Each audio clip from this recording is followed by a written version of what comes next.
The oncology ward was quiet, except for the steady beeping of monitors and the soft whir of my chemotherapy pump.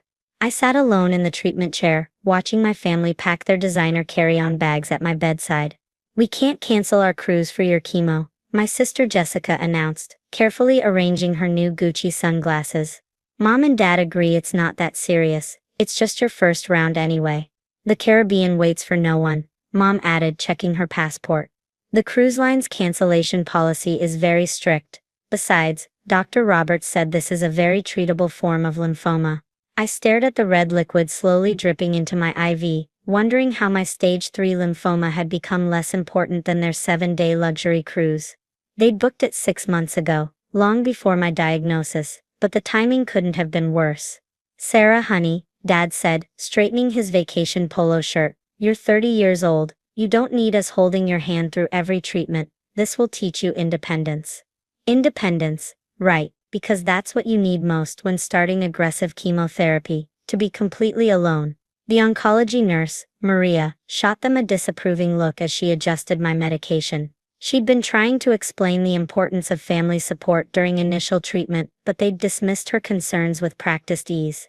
"We're all medical professionals here," Mom reminded everyone. She was the head of cardiology at Metro General, while Dad ran the surgical department. Jessica was a dermatologist with a thriving private practice. "We understand the protocols better than most." What they didn't mention was that I was also a medical professional, just not the kind they respected. My role as Director of Oncology Services apparently didn't count since it involved too much paperwork and not enough prestige, as Jessica often said. "Your cruise ship leaves at 4 p.m., right?" I asked quietly, checking the time. "You should probably head to the port now to avoid traffic." "Oh," Jessica exclaimed, grabbing her designer suitcase. "She's right, we need to go. Sarah, try not to bother the nurses too much. They have real emergencies to handle." Mom paused at the door. "We'll check on you when we get back next week.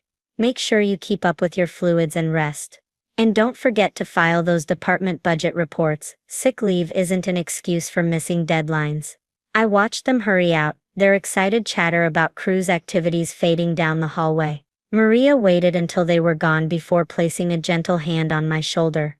"I'm so sorry, Dr. Anderson," she said softly, using my professional title, something my family rarely did. "Would you like me to call someone else for you?" I shook my head, maintaining my composed expression. "No need, Maria. I'm used to handling things on my own." What my family didn't know, what they'd never bothered to ask, was that my paperwork role had changed significantly 6 months ago. The hospital board had unanimously voted me in as the youngest executive director in the hospital's history. I'd kept the news quiet, wanting to prove myself before making any announcements. The hours crawled by as my first chemotherapy session continued. My phone occasionally buzzed with cruise ship photos, my family posting endless selfies from their luxury suite, the champagne welcome reception, the gourmet dinner at the captain's table. Maria stayed past her shift to check on me, but I insisted she go home to her family. "I'll be fine," I assured her. "The night shift knows how to reach me if anything comes up." As darkness fell outside my window, I reviewed hospital documents on my tablet, my fingers slightly shaky from the medication.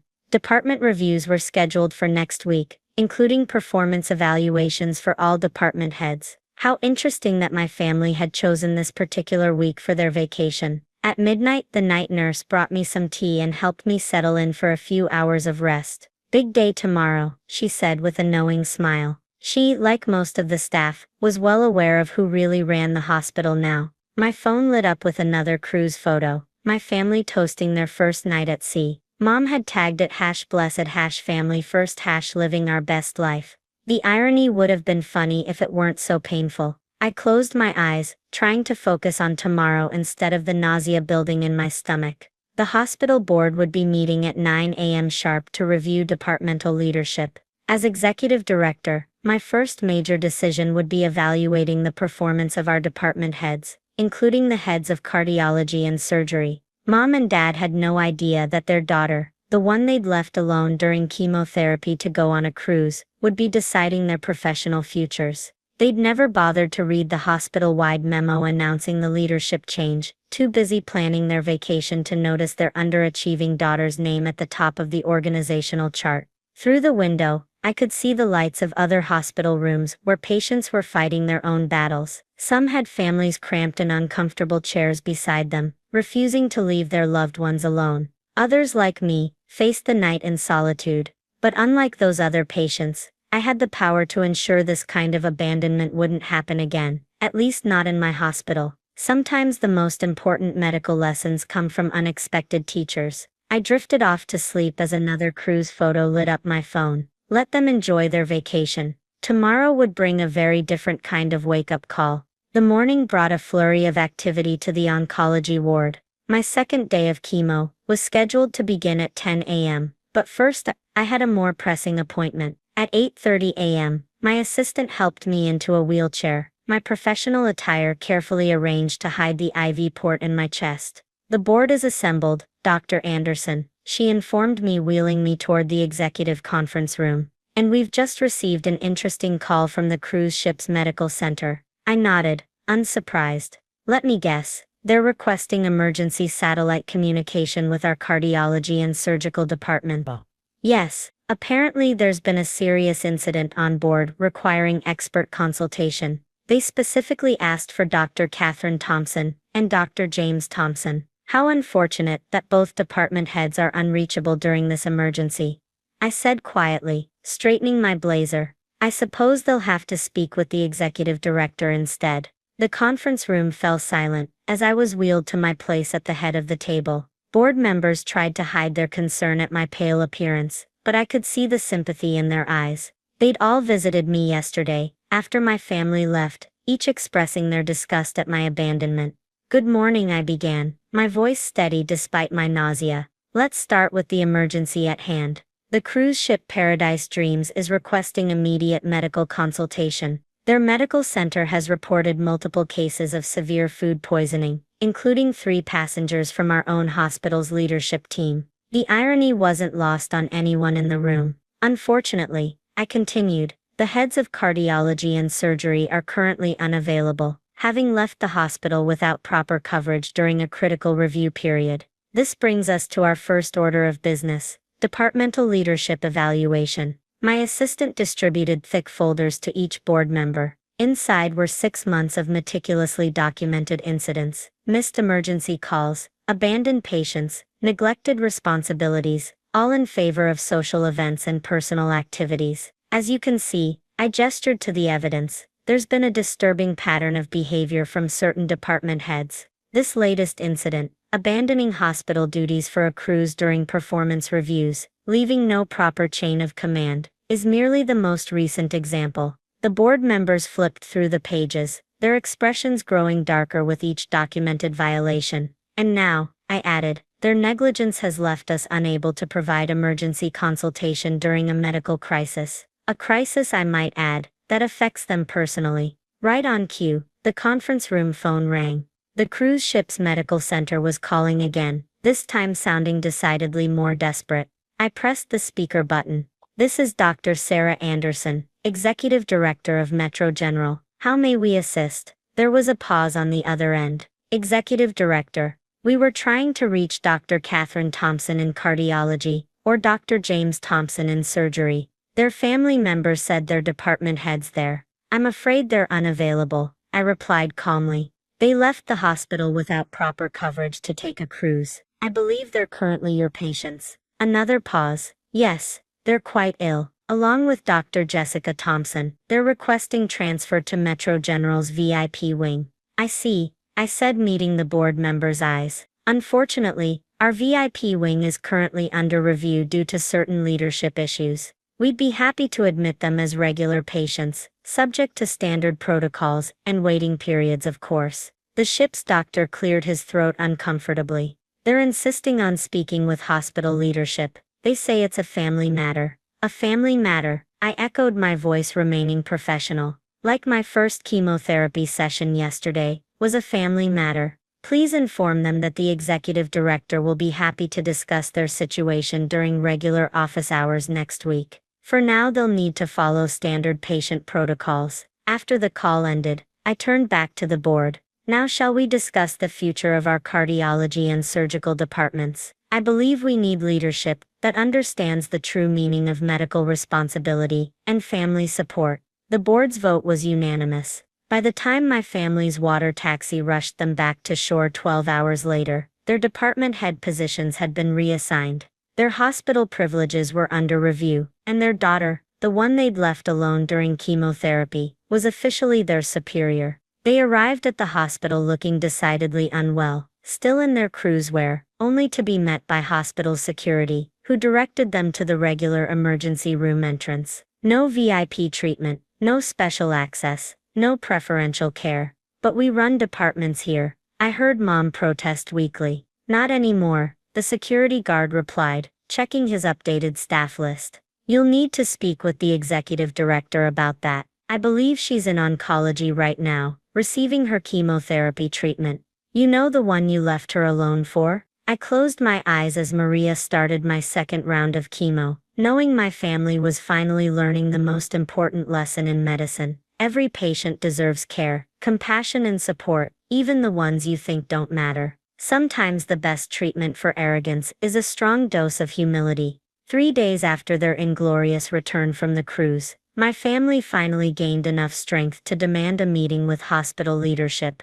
They were still pale from their bout with food poisoning, their designer cruise outfits replaced by rumpled hospital gowns. Security escorted them to the oncology ward, where I was receiving my third chemotherapy treatment.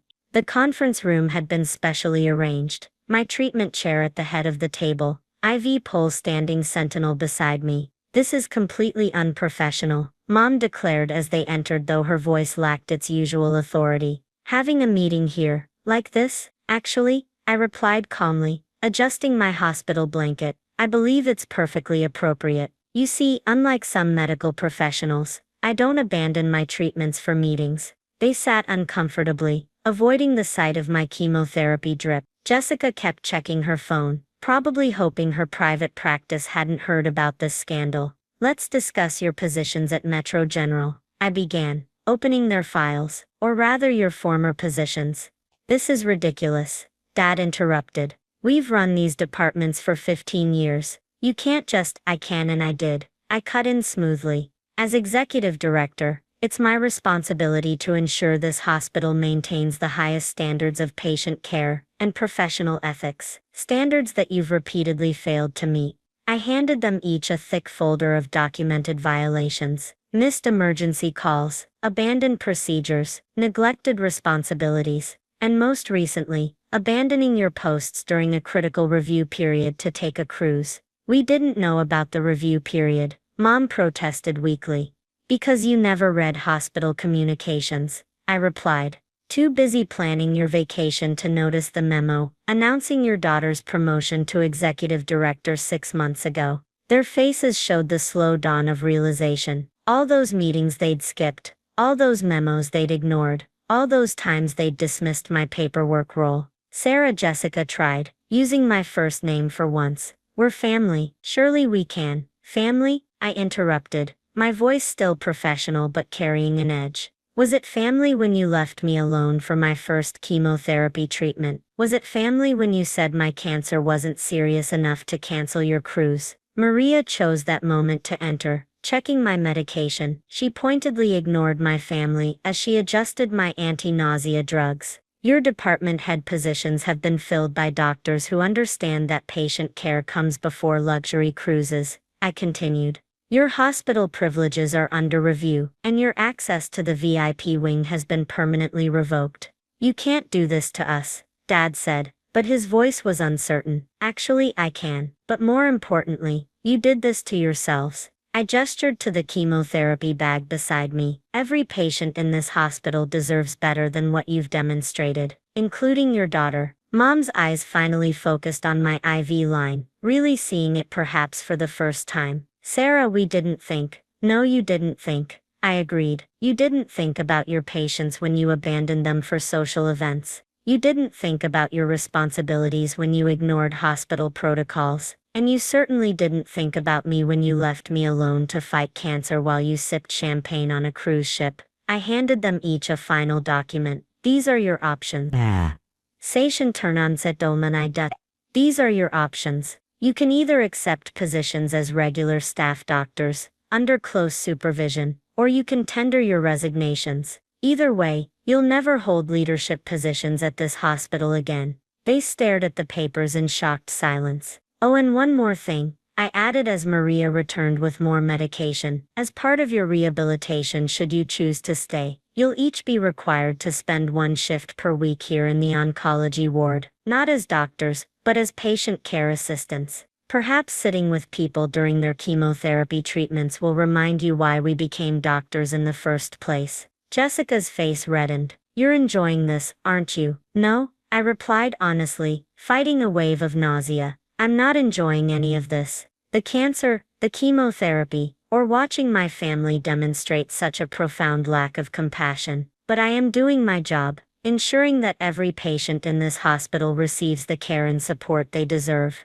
I nodded to security. You have 24 hours to make your decision. Now if you'll excuse me, I need to rest. Unlike some people, I take my medical treatments seriously. They filed out silently, their creused hands fading under the harsh hospital lights. Through the window, I could see other cancer patients with their families, loved ones holding hands, offering comfort, refusing to leave despite the long hours. Maria adjusted my blanket with maternal care. You did good, Dr. Anderson, she said softly. Your parents might not understand it yet, but you just taught them the most important lesson in medicine. I closed my eyes, suddenly exhausted. What's that? That true healing requires more than just medical knowledge. It requires heart. I smiled slightly as I drifted off to sleep. Sometimes the best teachers are the patients themselves, even when that patient is the hospital's executive director, fighting cancer alone, because her family chose a cruise ship over compassion. But at least now they understood.